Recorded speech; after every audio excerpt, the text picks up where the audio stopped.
right, so this big guy, he is a halter gelding, and apparently he's not keeping his head nice and low like his owner prefers.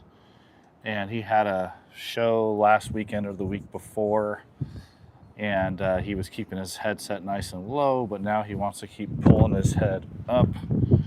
So she's having me out just to check him out and see if I can figure out what's going on, get him feeling good, so that he has a better headset for the show that's coming up this weekend. Oh, I know you're a big guy. So typically when I find horses that are having headset issues, we're either going to have hyoid problems, which is up under here, which will lead to pull issues. So he's definitely sensitive at the pull, but I'm not seeing any sensitivity down at the hyoid. So what I'm going to be looking at right off the bat is to see what's going on with his pull, and then hopefully I can get this sensitivity to go away. Now, I think most pull issues are caused by the hyoid, but since he's not having any sensitivity at his hyoid, I'm looking more at the pull itself, and then he's showing some discomfort down around the shoulder and the lower neck. So you can see like he just doesn't like that pressure there. So a couple things going on here. What causes what is always the challenge. Hi, thanks T, appreciate it. So what I'm going to do first is just see how comfortable he is rotating around to his shoulder. See if he can come touch. There we go. That's beautiful there. That's a good boy. That's a good boy. There's a good boy. And then I'm going to check him around to the other side, his left side. Let's see what we got over here. All right, so you can see that hesitation, little head popping up. And you can, I don't know if you can see it in the video, but what I want them to do is I want them to break over at the pole, right? So I want them to break over first like this, and then rotate their neck around and then drop to the shoulder, which is what he did going to his right side. And I'll show you that one more time. So watch how he moves around to the right. All right, you see the difference? So nice and comfortable, very responsive. But when I ask him to go to the left, he's just diving. See that? So right now what he's doing is he's doing this and then swinging around. He's not breaking over and then rotating and then dropping. It's kind of like a, directly to the shoulder, which is not what we want. So one more time, I'll show you in reverse. So here's to the right. Sorry, to the left. And then here's to the right.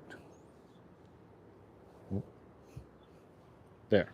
So initially he wasn't moving correctly that time to the right, but then he broke over and figured it out. It can be kind of subtle, but it's not subtle to me, but it can be subtle to somebody that's watching. So, but we also have this up here. So we got this sensitivity on the left side of his pole. Oh, good boy. So that's right side. Right side's fine. Left side is not so fine, right? So there's left side.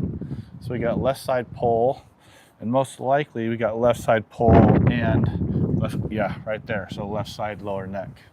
Sorry, buddy. Good boy. So I always like to take care of the pole first. So I'm just going to see if he can break over around my pressure. And if it's bothering him, you'll just see him kind of get squirrely. Like as he starts to come around, you can see he's like tossing his head around, he's stepping forward, just moving all over. So I'm going to put a little pressure here. Oh, right there. Beautiful. There we go. So I'm going to give him that for a second. Good.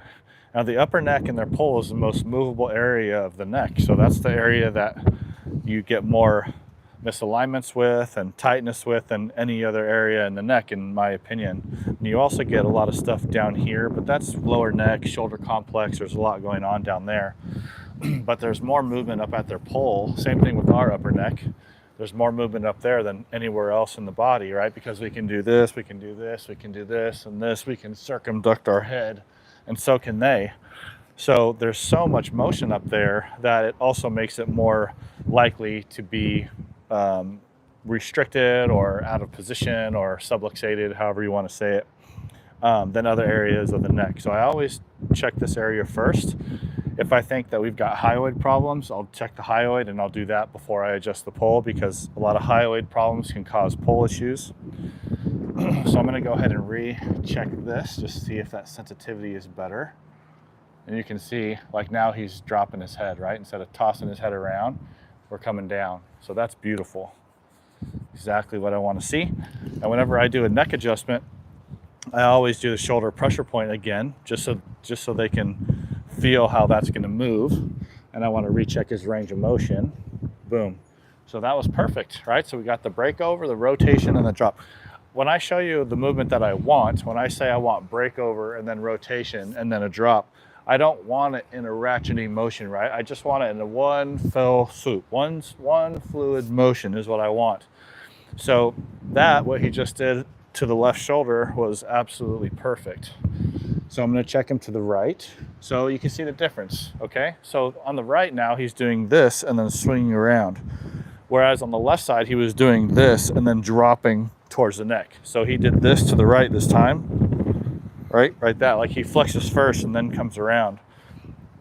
So I want to see if he's uncomfortable extending over here, and that's why he's dropping straight down like that before breaking over.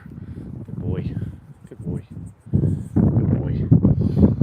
So whenever we find poor movement like that, oh, there's a nice release just like that. Whenever we find poor motion, right, like they can get to where they're trying to go. Like if he wants to go around to that shoulder and he can get there, that's great. But if he's not getting there properly, then we got to figure out why that is. So we want to figure out, where's that compensatory motion coming from? Like, why is he compensating, right? Most of the time, or I would say most of the time, when we find movement issues in our horses, what we're seeing is poor movement due to compensation. We're not saying poor movement because of a primary cause, right? The primary cause has probably been there for a while, and now all of a sudden he's no longer able to compensate appropriately. So now you start seeing movement issues. So we got to look past the initial problem to figure out, well, what is the cause of that compensatory motion? So, you know, for me, he's tucking the chin because it's uncomfortable for him to extend, right? He's just going straight into flexion to guard that extension and then coming around. So that's what I was checking there, is can he comfortably extend? And as soon as I put that extension pressure in there, we had a nice release. I didn't even have to adjust it. I just had to push it up into extension. And so he's still nice and comfortable. He's dropping down for me. He's not throwing his head like that's hurting. So that's really, really nice. Good boy. So next thing I'm going to do is I'm going to take care of that. So this is a sore bicep. It's a sore bicep tendon. So he's going to be sore all the way down from here to here.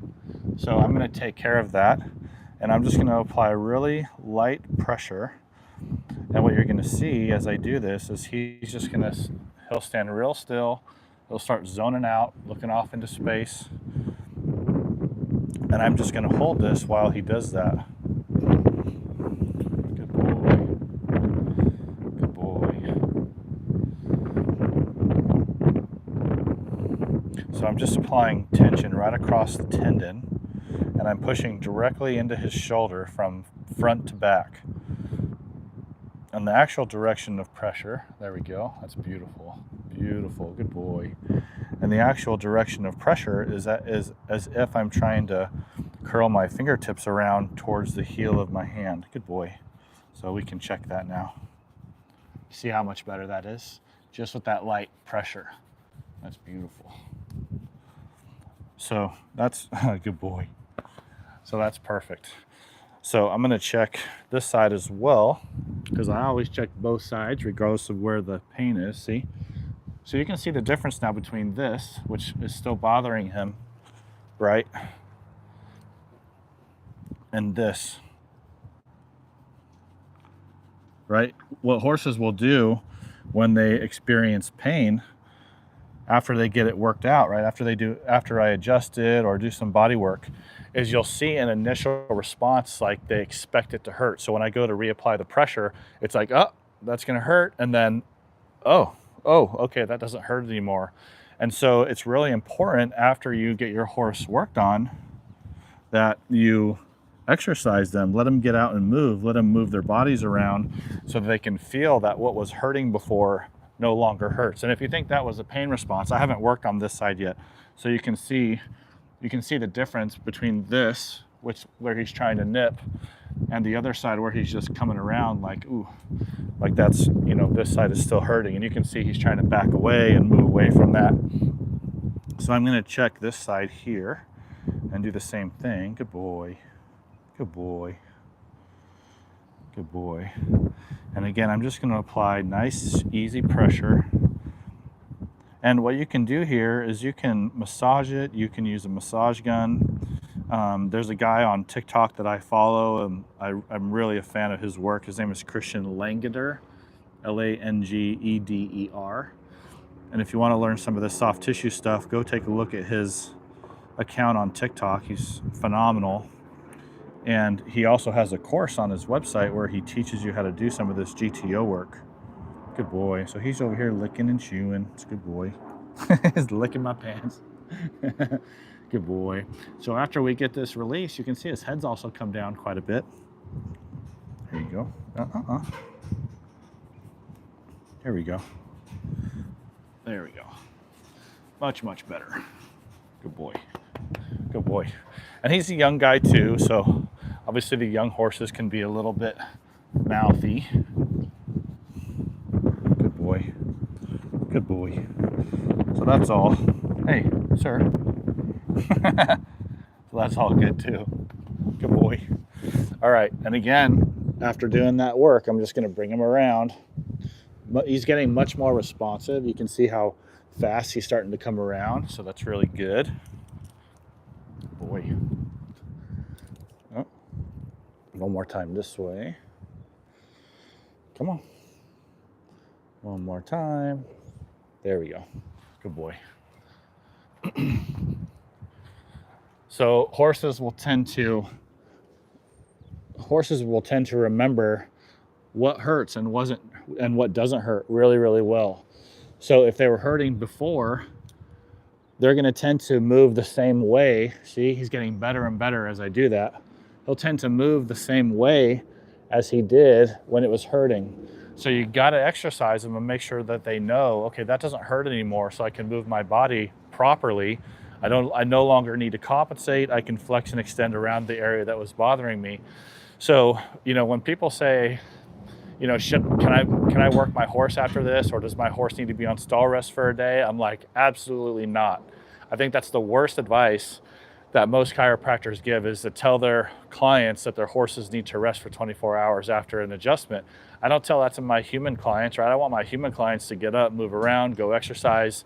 You know, the last thing I want them to do is get an adjustment and then go sit. Right? I want them to go move, get the blood flowing, get the lymphatics flowing, try to get some of that inflammation out of the joints that weren't moving properly and now can move properly.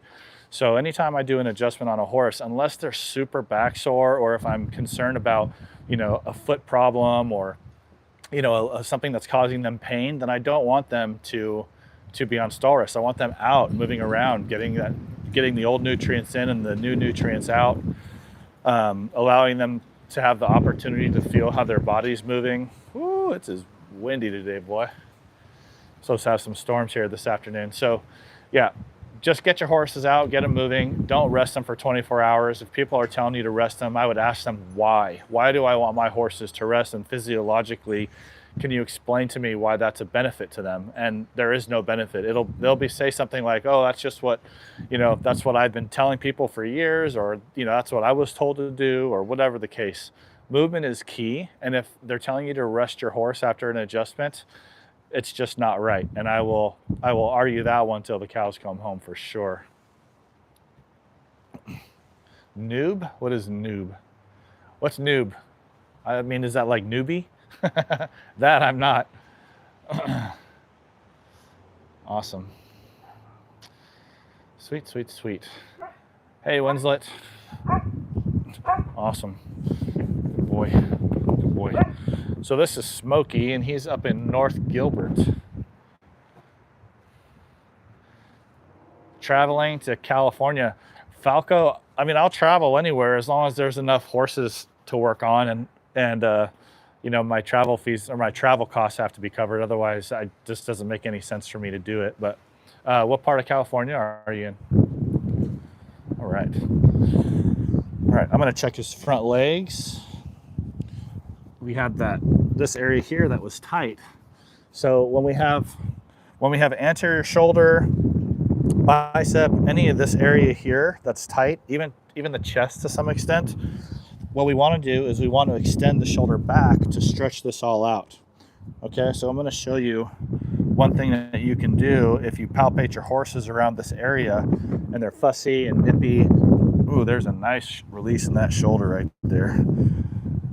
Just what you can do to help if there's any discomfort in this area, which is to push the forearm. This is the horse's forearm here, is to push it back towards the hind end.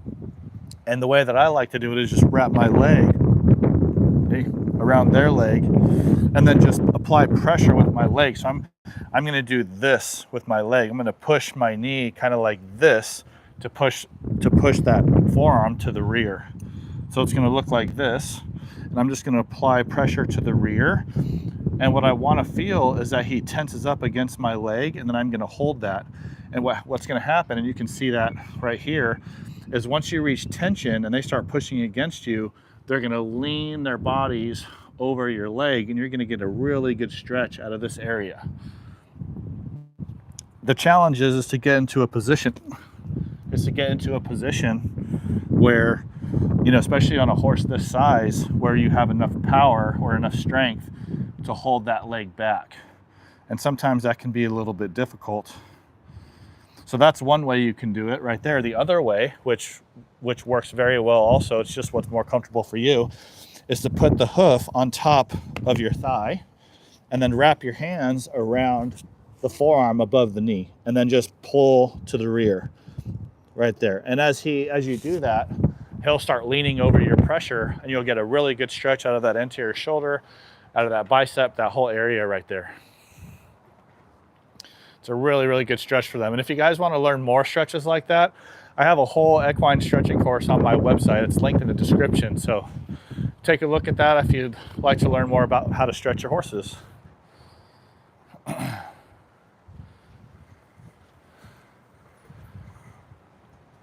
Equine Cairo Desert. Yeah, there's a lot of those around the country, that's for sure.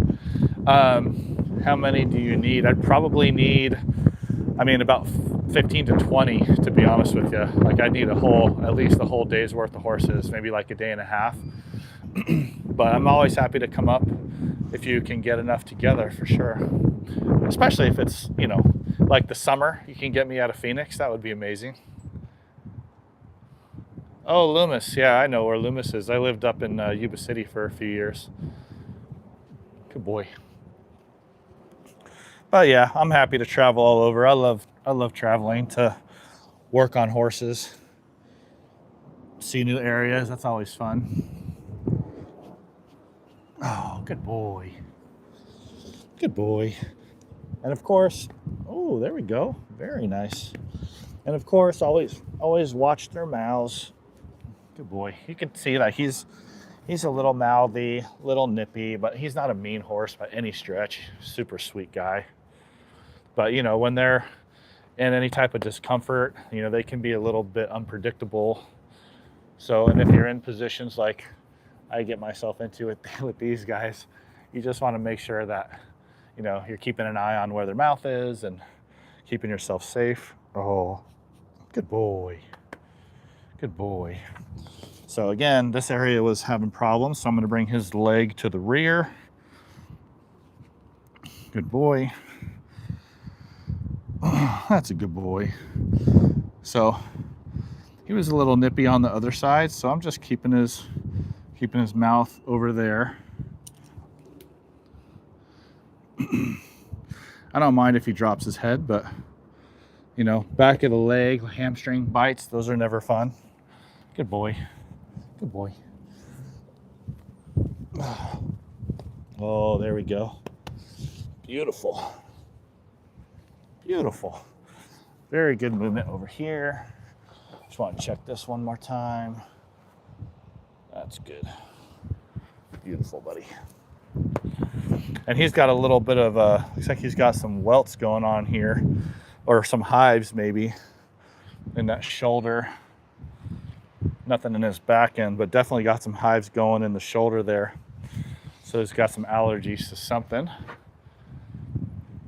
Oh, hello, beauty.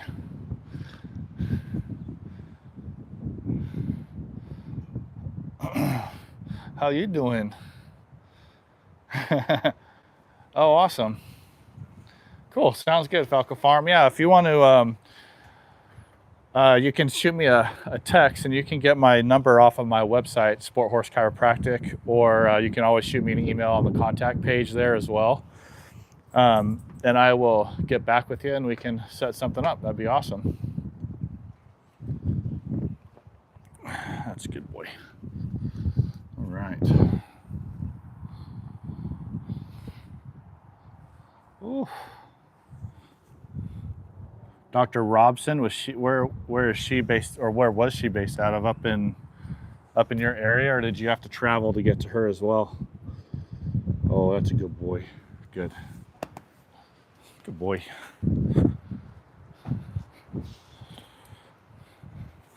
I would almost rather work on horses on a rainy day. I feel like this wind just gets them all amped up, makes them a little neurotic. Oh, that's a good boy.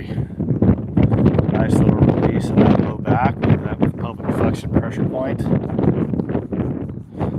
Let's check the wither. So oftentimes what you'll see in horses that are not carrying in their head nice and low, or they have a higher head set than normal, is you'll find that they're sore along the withers, right along the withers. So we got the scapula here that runs from the shoulder up to the withers. I know that's a bad angle. Let me see if I can move him for you. Good boy. So right here we have the scapula that moves up towards the wither. And what these muscles do, these are like the upper traps, rhomboid area down here, so upper traps through here.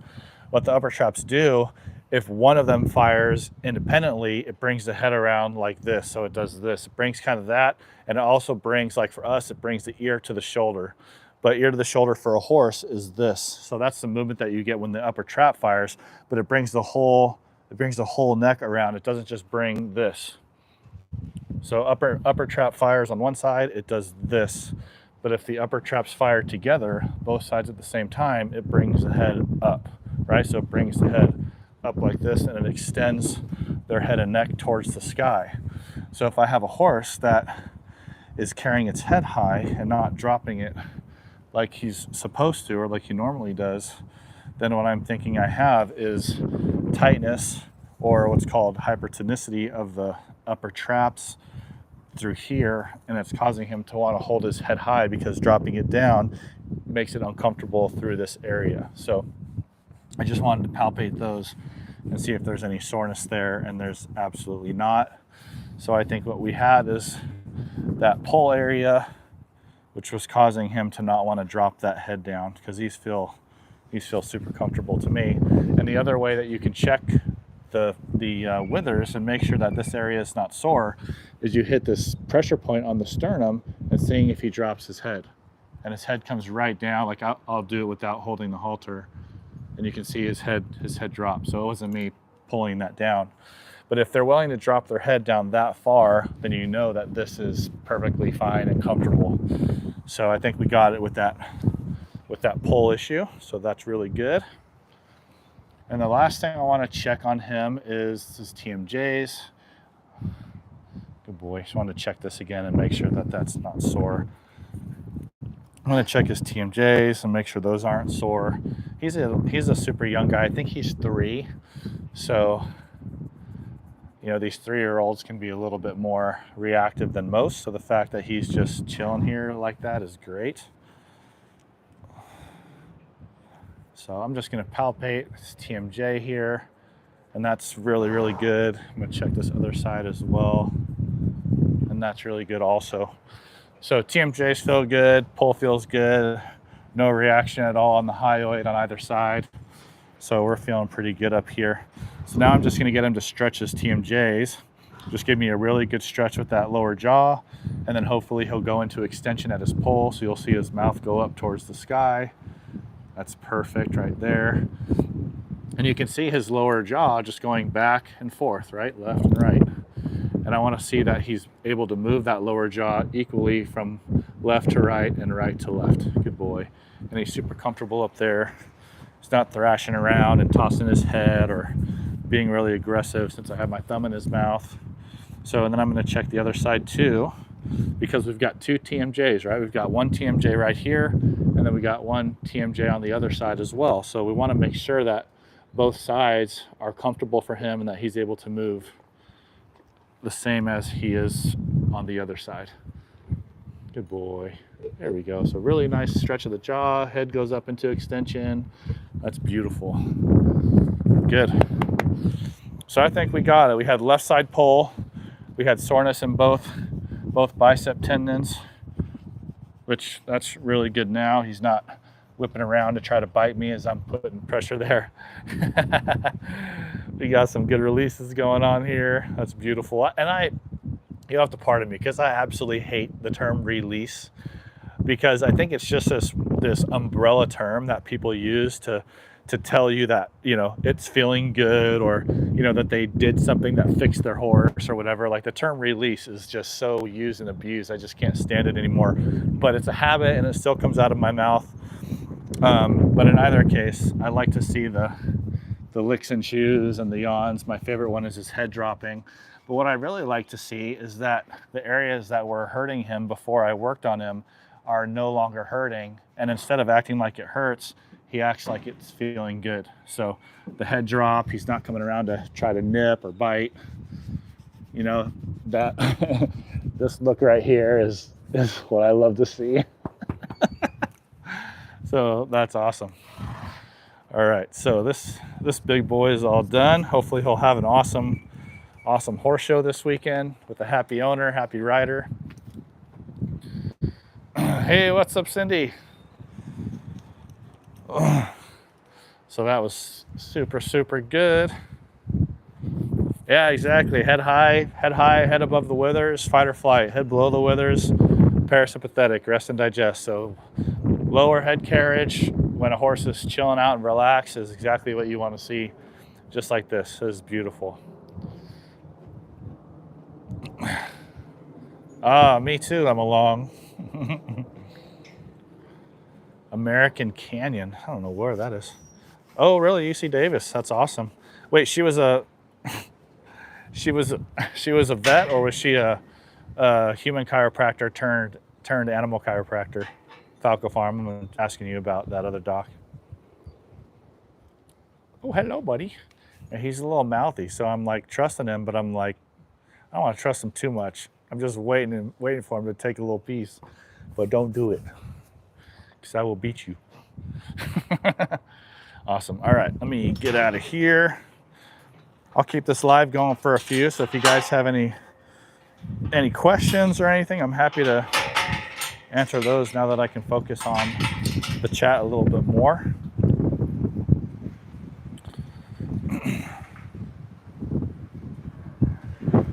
Oh, Vanessa, I just saw your comment. So you have a vet coming out because your horse is acting up while you tighten the girth. He rears and tries to bolt. So my first question would be, have you checked your horse for ulcers? Because that's a super, super common sign that they've got some ulcer issues going on. So that's what I would be kind of concerned or curious about.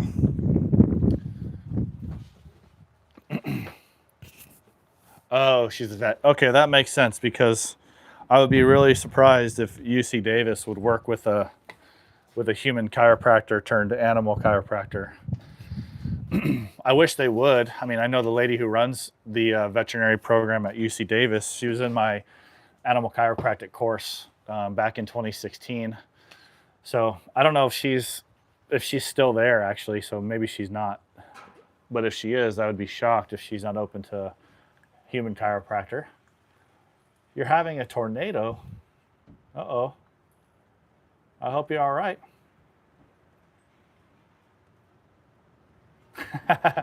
My pleasure. Thank you, Lost Dragon. Appreciate it. That's coming on Friday. Okay, perfect. So I'll be surprised if they don't check for ulcers. If you want to check your horse for ulcers, all you got to do is go down behind. So if I was a horse, right, and here's my elbow, I would go from the elbow of the horse and down 2 rib spaces. So if you run your fingers right down here, so here's the horse, you go back behind the elbow, 2 rib spaces, you feel the rib, there's 1 space, you feel the next rib, there's the second space, and you just want to push in there with your fingertips and see if they get reactive when you do it. Oftentimes when they've got ulcers, just getting in the vicinity of that second rib space, they'll start to toss their head up. You can also go down. So if I can't really do this one because it's really impossible to show you, but you want to run your hand down their belly right behind the elbow until you get along the sternum. So your hand will kind of go down the side of the horse. It'll start to curve up. And then as that muscle curves up, you're going to run into the sternum. So you want to just apply a little bit of pressure there and see if they react to that pressure. And that's another indication that you've got some foregut ulcers. Yeah, okay, cool.